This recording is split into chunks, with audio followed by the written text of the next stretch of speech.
A warm welcome to all of you to day 2 of this conference, and also a warm welcome to all of you following this event online.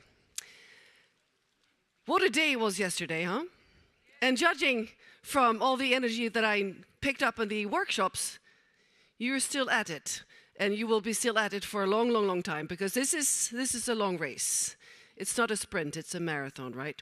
But we need the energy, and you definitely display it, and that's very, very impressive. I had the opportunity of visiting all the workshops, and it was clear to me that you were building on the content and the knowledge and the inspiration that was brought up here on stage yesterday. And it was indeed very impressive what the speakers and the panelists brought to the table. So now it's my pleasure to invite the 3 workshops leaders, one after the other, up on stage and to share their findings. And as you know already, this is a work in progress. The rapporteurs will be sending in the notes from the workshops, and the graphic recorders will continue their work for a while and compile it and have it sent to the arrangers of the conference. But your input in this, of course, is crucial, has been crucial. And so it'll be very exciting to see what has been picked up in the workshops. So, with that said, I'd like to invite the workshop leader from the first workshop, and it is Christine Glave, and she's been supported. Please give her a warm hand. Let's hang out here, Christine. You have been supported by Caroline Sellstone, who's up there. You wave, because there she is. Very intense work to be a graphic recorder. I think we all can appreciate that. It's not easy. These topics are complicated, and well, it's been a task, and I'm very impressed with what all 3 of you have been doing so far.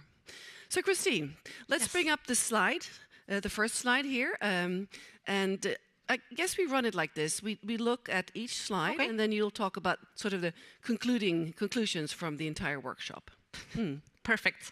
And I think not to make you dizzy, we look at this direction. Otherwise, we might topple over. No, I also wanted to thank Pia and Karin from the Swedish Enforcement Authority that also was a help during our workshop. There they are. Wave. Thank you. So, in our workshop, we were around, 25, 30 people. And the first questions that we discussed was, as you see, to give some examples of economic violence within your vicinity, either in your neighborhood or your family or friends, just to start the discussion going. And I think that, there were lots of examples and lots of discussions. Many, many examples of what happens when marriage split up, for example. If you have had different types of different types of bank accounts, or if you had an insight in each other's economy or not. So lots of discussion about that. There was also a discussion about how do people do? How do people split their bills within families? There are many, many different ways, of course. And nobody is, the right way. But this was a discussion that recurred, actually, during the workshop. Mm-hmm. And I note there is a sort of a generation aspect here. So I'm your son, give me money. Would you like to comment on this one? I actually can't, because I didn't listen to this table, so I can't actually. But of course, there could be aspects of economic violence cutting through generations too. So I guess that's an image. Yeah, supporting that statement. Mm.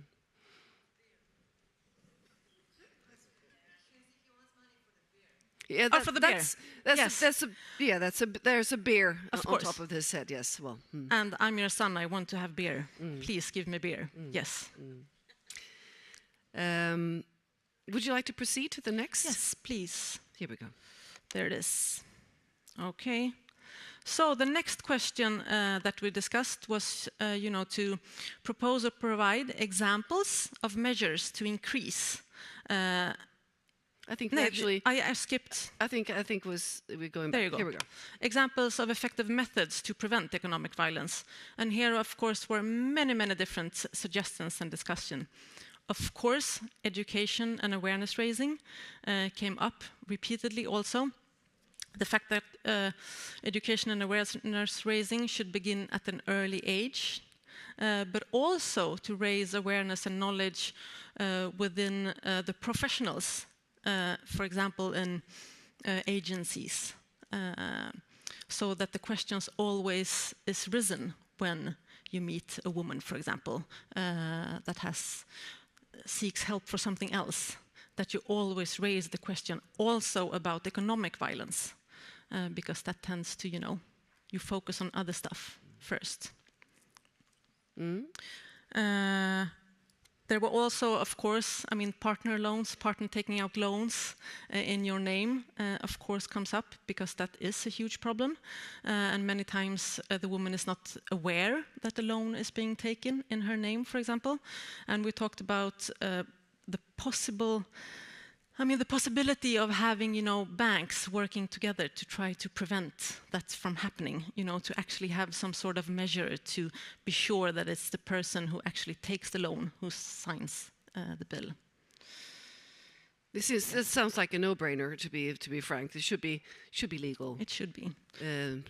Restrictions for, of course, yes. But I think, the main thing about this, all of these methods that were suggested was, to actually raise the financial and economical confidence of women, so that they feel able to actually do good things with their finance. So, and the last one was to provide examples of measures to increase awareness, but also to structurally prevent economic violence. And this, of course, are two, different questions in one way, but in one way they also connected to each other, right? So again, education in an early age came up as a suggestion. Again, about raising awareness and knowledge within the governmental agencies, but also about the fact that boys and girls, of course, has to be educated. There was something else. Yes, and then, of course, after this, as you all did in your workshops, we concluded and wrote, post-it notes. And, of course, there were many, many different suggestions that came up. We clustered them in my workshop. We clustered them with the help of Pia and Karin in awareness and education. And we clustered it in legislation. And we had one that was taxation. And then we had one that was welfare, I think. And then, of course, many notes don't fit in these categories, so there was a big chaos. But in the end, I think we managed to have some sort of structure. And just, I can take some examples from each of the awareness. When it comes to awareness and education, of course, there were many notes. I would say that that was the category that was the most suggestions. And of course, they are all kind of similar. That's early education in schools, but also professional education and awareness raising among the professions. And then we had, wait, I'll see in my note that I took. I'm cheating. That's not cheating. No, I know. It's just being smart. We had in legislation, we had, for example, we had a suggestion about to have like a legally binding financial disclosure agreement before marriage, so that both parties know exactly what the other person's finance looks like. That was the Italian example, right? Yes. I thought that was very interesting because we don't have that in Sweden. So, to get a full insight in the other person's financial status, actually, to know what they own, to know if they have property, or to know if they're in debt, stuff like that. Thought that was very interesting.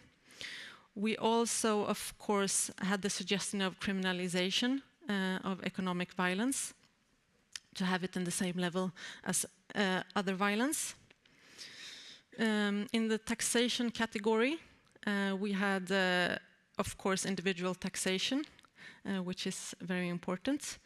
And we also had a suggestion like mandatory individual bank accounts, so it wouldn't be everything jointly in the same account.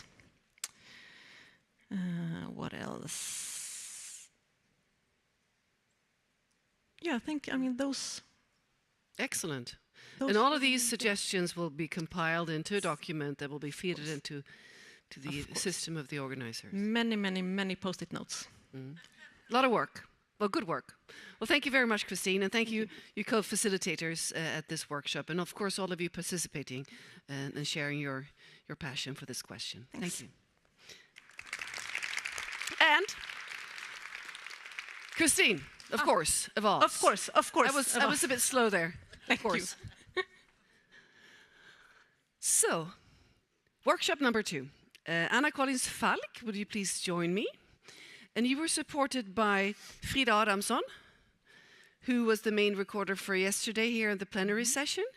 And would you please bring up Frida Adamsson's first slide here of graphic recordings of the discussion. And you have, let's take it just like we did before, the question per question, and then you conclude. Is that right? Right, yes. Good. So the first question was, what are some, it was more of a personal reflection, because they're similar enough, these questions.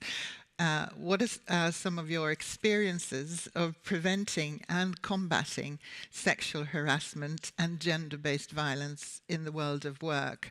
So our workshop was about making the labour market work for women, or world of work. And we can see there that the first discussions, when the participants were getting to know each other, it was ranged from everything from norms and culture, work environment, to the highest level of normative frameworks and laws relating to sexual harassment at work, and what are the policies and strategies. So we see there some of the examples where we spoke at individual level, but at the same time recognized that there are also structural issues at work here. The whole issue of knowledge of what constitutes sexual harassment and abuse in the world of work, and awareness of it. Later on, there was also a discussion of actually the need for capacity development, the need to speak out about it, to have an environment, have that culture in your workplace that you dare raise it, and the leaders, the manager's role and responsibility in making that happen, so that there is that environment. There were examples here in the first one where they say, there are some practical examples where we see this master expressions technique and so on. We got examples where women, students at universities, were supported in claiming their space, in actually being able to speak out and nurturing them in that and building their confidence in that. So it's not only the laws and policies, it's also actually internalizing this, that kind of a level of empowerment, which we found very fascinating. So we touched on everything from norms. We were acknowledging what came up yesterday when it comes to saying, well, there's toxic masculinity, but there's also the feminine timidity. I really like that. I think it was Gloria that used that expression. But so, what can empower women, and what needs to be the structural level to support it? Should we go to the next one? Yes, please. So the next one was, the next question, it was very similar, but this was more, what are effective methods to prevent and combat sexual harassment and gender-based violence in the world of work? And we touched there on what is sexual harassment, actually understanding what it is. I didn't mean that, but that's how It's showing some appreciation here. Yeah. Oh.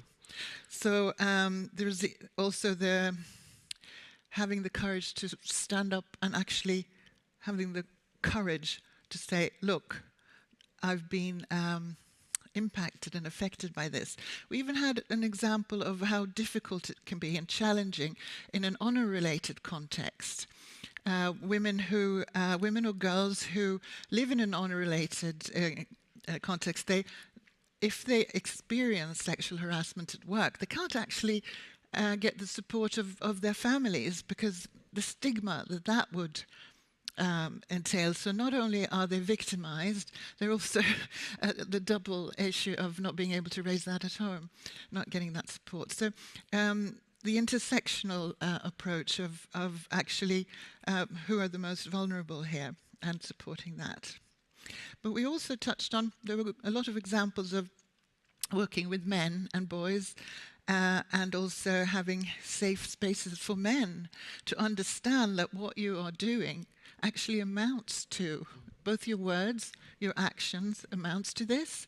So it's not just the victimization, it's actually internalizing this, no, this is not right, having role models and having a safe space where they can talk about it. And then there were, a lot of different examples. Thank you. So can I, when we clustered it, what really came out, because Should we look at the last one? oh, the last slide too as well, yeah. So the last question was a little bit more about measures and prevention measures in particular. And we started off by saying this is more than 5 years since the Me Too. And what are measures that we can now use to prevent sexual harassment and gender-based violence in the world of work? Some of what was discussed was delving into actually strengthening some of these soft skills of feelings and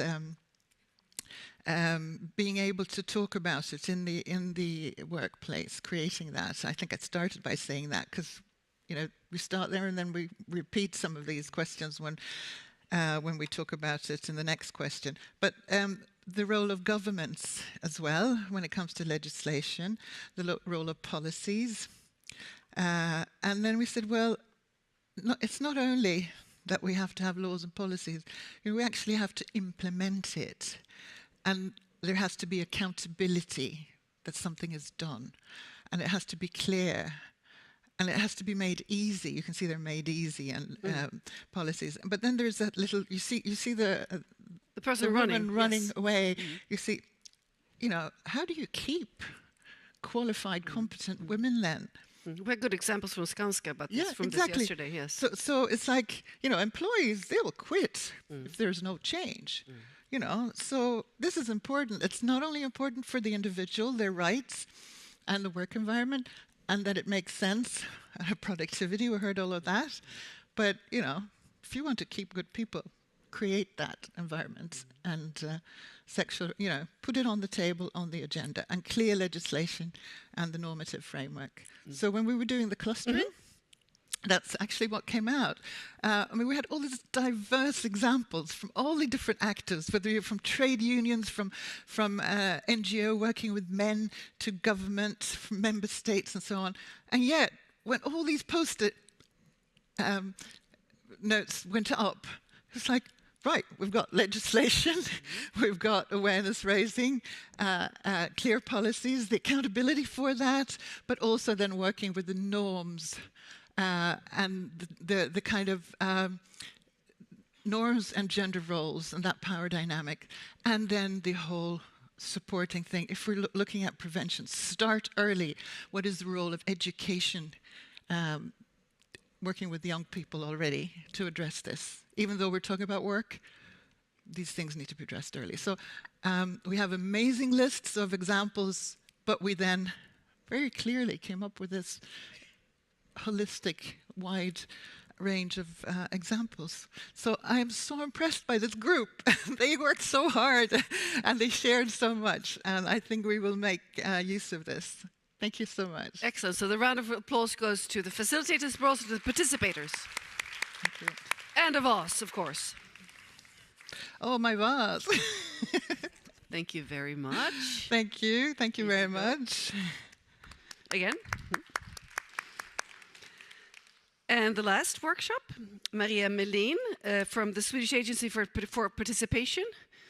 You will be facilitating this summary here. Your colleague was taken ill, I understand, so you're stepping in. Thank you very much. And we had this workshop recorded by Frida Panosis. Frida, wave please, in the corner here. And we have this first slide up.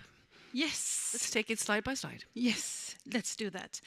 We actually had a sort of an introduction question, which we actually chose to skip, so we could get straight into the sort of policies discussions of the last 3 questions. And well, as you can see, I took the possibility to sort of set the discussion off with the 3 themes that we usually use to describe the situation for women with disabilities or women of an older age. And those are invisibility, vulnerability, and dependency. And these themes are so important to understand in sort of breaking down this over risk that we see that these women run for all types of violence, but especially economic violence. Because we heard yesterday that we were speaking of invisible violence, but these, I would say, are very much so invisible women. When you reach a certain age, you sort of tend to strive away from society, perhaps in a home. Perhaps we talked about rural countryside women being very isolated at an older age. And we also spoke about women with disabilities who are not able to have a living of their own, and they have to sort of attend to their caregivers. And yesterday we also spoke about the far-reaching economic consequences of violence. But in our group we also spoke of the far-reaching economic consequences of a disability. Because when you have from the beginning very limited means to mend for yourself, to enter the labor market, to keep up with an employment, and you perhaps are dependent on your caregivers, you have an extremely vulnerable situation, both for economic violence, but for all types of violence, obviously. But if I will return to our illustrations, in these first questions, we tended to discuss the detection of these groups. We spoke about welfare workers, healthcare workers being able to ask questions. These are professionals who meet a lot of women. We know that women who are victims of violence usually seek healthcare for other reasons than the violence. So it's an opportunity to actually ask questions and detect. But we need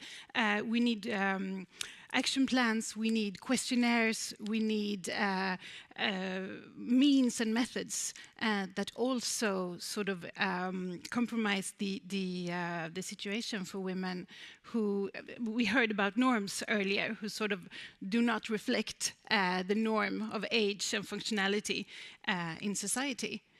And just when we are on this slide, we also spoke a lot about, yesterday we heard the importance of data collection and how important it is that data shows us different things, not only gender and perhaps age, but also we spoke of minorities. Today we were talking about disabilities, and we need to be able to disseminate this data into different groups to see what are the risks, and also to see the solutions. Thank you. Would you like to continue? Yes, next slide? I could do that. Yes, I will not actually repeat the questions because we sort of tended to move away from them and move towards, in the first slide we spoke about detection. In this slide we spoke about support and protection once the violence is detected. And as you can see, support is the main word here. We spoke both about the importance of sort of short-term actions once the sort of the emergent situation, you need to remove the person from that violent situation. But we also spoke of the importance of long-term support, which is perhaps more important for the groups that we're talking about here, because if you do not have the means to support yourself or the means to maintain a living by yourself, you put yourself in an extremely vulnerable situation long-term. And we actually, in our agency, see examples of women returning to their abusers because of the long-term support not being accessible enough for their situation. This is, of course, completely unacceptable. can take the next slide. Yes, please. And then finally, we took it backwards. So then finally we spoke about prevention, and we've heard about the importance of education, of course, which is obviously also very much true for these groups that we're talking about today. But we also spoke a lot about awareness rising, the importance of all both policy workers in agencies, but also sort of the professions meeting the potential victims, being able to recognize these groups of vulnerable women, perhaps showing off different signs of violence, and also working with them in order to. We spoke yesterday of empowerment, which is so important when it comes to for example, women with disabilities who might have a lower self-esteem, a lower self-confidence because of how society is constructed around a very normative functionality. So to work very early with education, empowerment, accessibility in all areas of society, those are very important issues. I thought I wanted to say something else, but I don't remember. The clustering. You did the post-it exercise too? We did. We actually ran a bit short of time because we had so interesting discussions. I didn't want to interrupt too early. So we put up the post-its and we cluster it, and then they were able to leave for coffee. But I think, in a sense, we gathered around both prevent, detect, and support, but also data collection that allows for intersectional analysis, and also awareness raising, empowerment of these groups of women, also at a very early age, but also the accessibility of all of society, and to involve the people in all policy making, to involve the people that is affected by that particular issue. In the disability movement, there is a saying, "Nothing about us without us," and this is mostly true also for this area. That if you conduct and make up policies without the people who are actually involved and will be affected by the policies, it's not that certain that the policies will actually have an effect on all women, especially the women we're talking about here today. And I heard somebody say dignity here also in the front. Yes, very important. Perhaps that was the word I was looking for. That there's also the short-term support, but also the long-term support need to support the individual woman's dignity and make sure that that is sort of the support system is built around needs, ways of functioning. We talked about languages, the importance of being able to receive support in your language, whether you are a minority that speaks a different language, or it's sign language, or something else. So, yeah. Of course, this circles back to stigma that sort of, it's always on the table when we talk about these topics. Definitely, and I would also say stereotypes. Stereotypes about who can be the victim of violence, certain types of violence, and also who could be a perpetrator. Indeed. Well, thank you very much for this input, and also thanks for all of you putting in the input. And a gift. Yes.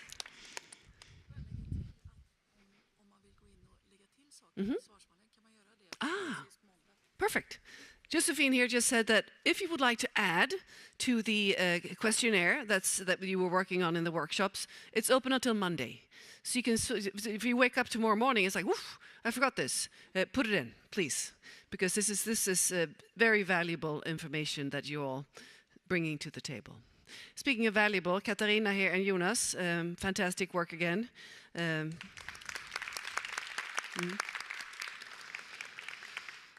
And now I'd like to ask you to bring out your phones or your iPads, because we are concluding your input here at this event with a Menti question.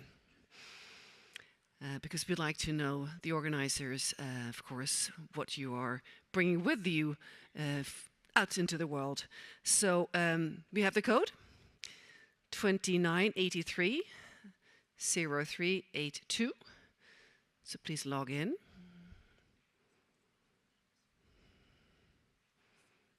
And there will be a question with 4 alternatives to answer.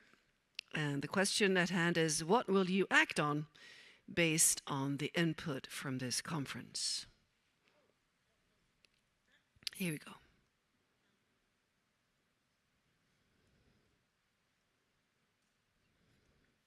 This is always exciting.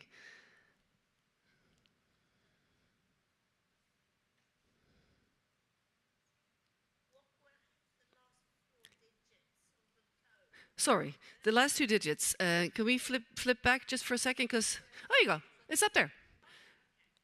0382. Actually, it's on front of me too. Just in small print.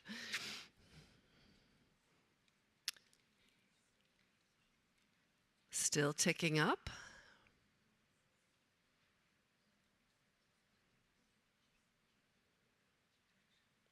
We did talk a lot about policy and legislation yesterday, did we? Indeed. And of course, one of the purposes of gathering like this is to get to know each other, to be able to know who to reach out to and to contact for pushing the agenda further. And maybe we've had enough initiatives, huh? Or maybe that's not where we're at right now.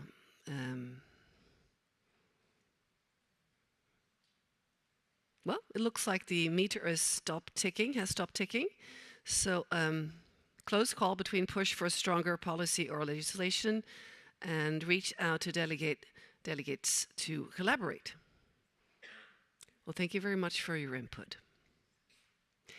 And now I'd like to invite Irina Mosova, Director for Equality and Union Citizenship, Director General for Justice and the Consumers of the European Commission, up on stage. You have the floor. Thank you very much for this, and actually apologizing to all of you for being a bit intrusive and taking the podium before the formal closure by our host. But I think it will be a pity if somebody from the audience will not thank wholeheartedly to the Swedish presidency and all the organizers for, first of all, coming with such a very important topic and putting the light into the topics which are, into the issues which are for many of us may be familiar, but maybe not so well known in terms of the possible responses. And therefore, I'm also very grateful for the outcome of your voting, because you've been looking mainly for the strong policies, strong legislation. You may understand that for me personally, it's very important. But the second, even more important element is for the cooperation. And therefore, to the very fact that we have been here in those 2 days together, thanks to the Swedish presidency, and also in the virtual format, I think could be considered as a game changer. So let me only, on behalf of all of us, then to thanks again to the presidency, also to our interpreters, also to Katarina and Frida for guiding us through these very difficult topics in the very understandable and very pleasant way, and also to the excellent team of the organizers behind it. So thank you very much, and thank you for guiding our work in the future.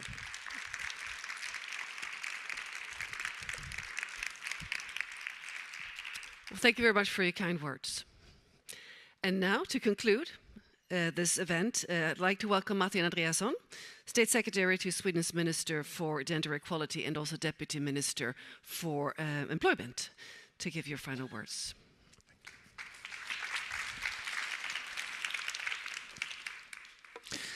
Thank you, and first of all, thank you for the kind words. Distinguished delegates, dear conference participants, on behalf of the Swedish presidency, please let me express Minister Brandberg's and my own deepest gratitude for having the honor of hosting you here in Stockholm.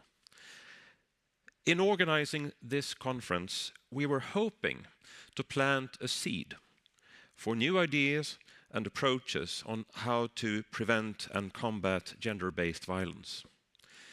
Through the rich discussions over the past 2 days, we have heard many perspectives of why it is important with an economic lens on this topic. We are gathered here as participants from more than 25 countries, representing governments, the public sector, the European Union institutions, other intergovernmental and organizations and institutions on the European as well as the global level, civil society, academia, and the private sector. The diversity of experiences that have come together to reflect on common challenges is a reminder of why the European project matters, and yet again, it shows us how we are better off together. I would like to take this opportunity to thank all of you for your invaluable contributions and engagement. Gender-based violence constitutes violations of fundamental rights, human dignity, and in the worst case, the right to life. We can never accept that anyone is denied the right to decide over their own lives and their own bodies. The exercise of control beyond a certain limit is a form of violence, and the blame must be put where it belongs, on the perpetrators. As we have heard, economic violence can take different shapes and forms. It can take place in different relationships among partners, relatives, or other close relationships.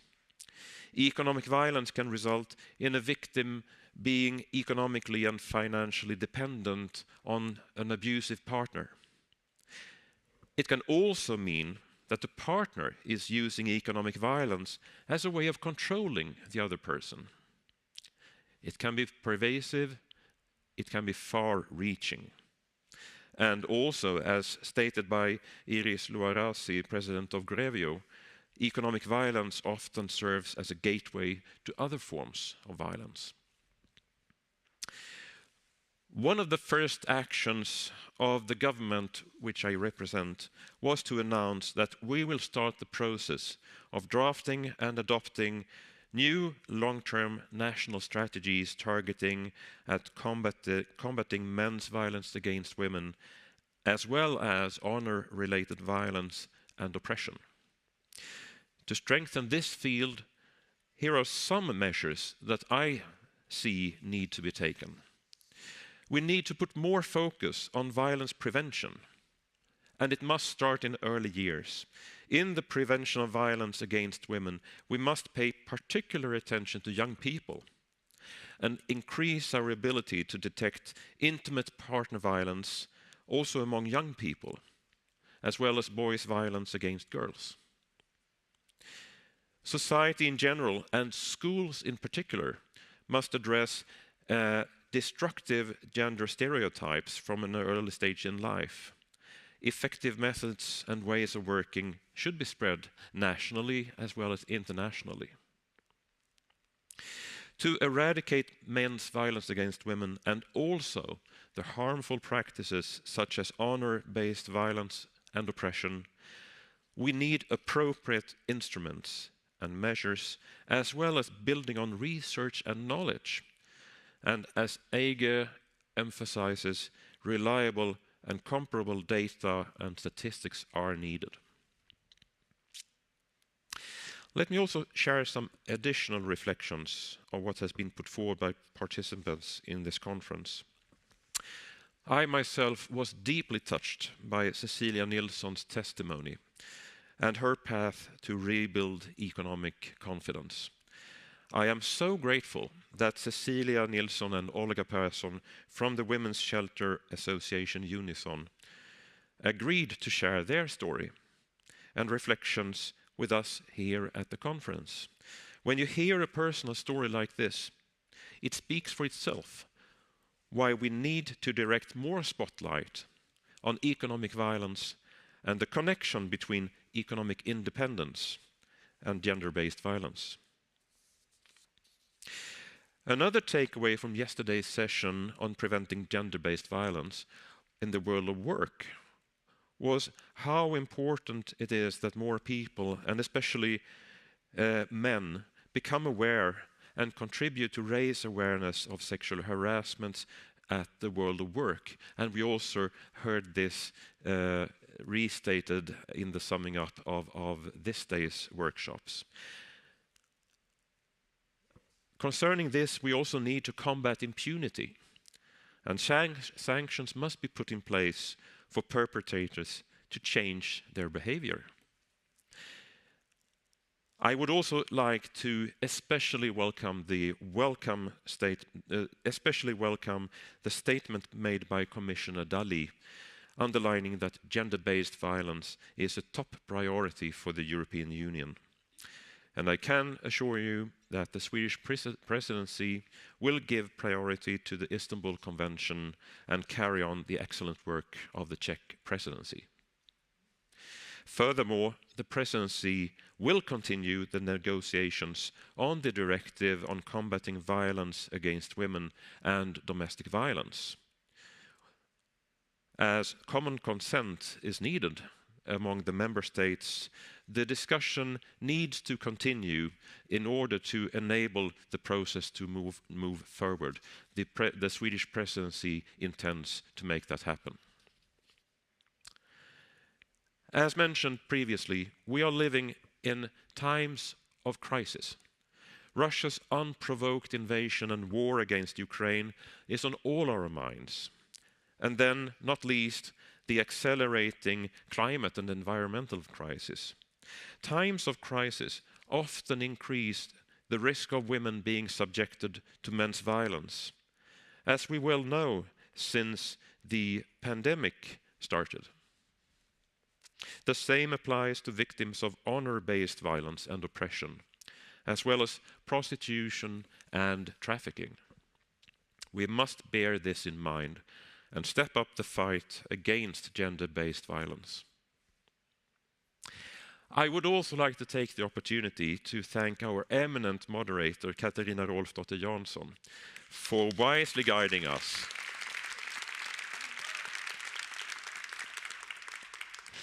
Katarina has been wisely guiding us with a safe hand through these 2 intense days. You have done an excellent work. Thank you. And once again, I would like to thank you all for participating, and especially the speakers for all your inspiring words. To conclude, we have an important mission ahead of us. By working together, we can make a difference.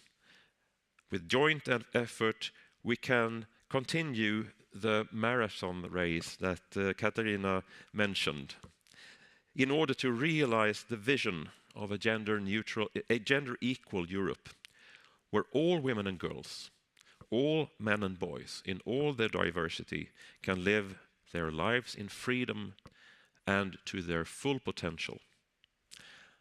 I wish you a safe journey back home. Thank you so much for your attention.